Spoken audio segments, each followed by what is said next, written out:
இவர் பேர் தான் காப்பி கேட் கண்ணாயிரம். அவங்க அப்பா என்ன பண்ணுறாரோ அப்படியே பண்ண நினைப்பார்.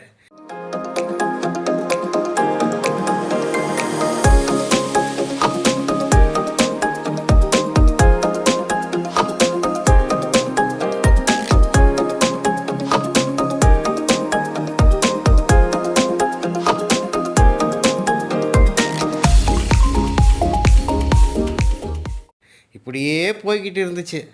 ஆனால் ஒரு நாள் ஒரு ட்விஸ்ட் வந்துச்சு. அது என்னன்னா, ஏப்ரல் 19 நான் ஓட்டு போடுவேன், உன்னாலே போட முடியுமா? மக்களே, நான் ஓட்டு போடுறதுக்கு இன்னும் 10 வருஷம் இருக்குது. ஆனால் நீங்கள் ஓட்டு போடுறதுக்கு இன்னும் கொஞ்ச நாள் தான் இருக்குது. ஏப்ரல் 19 மறக்காமல் போட்டுருங்க.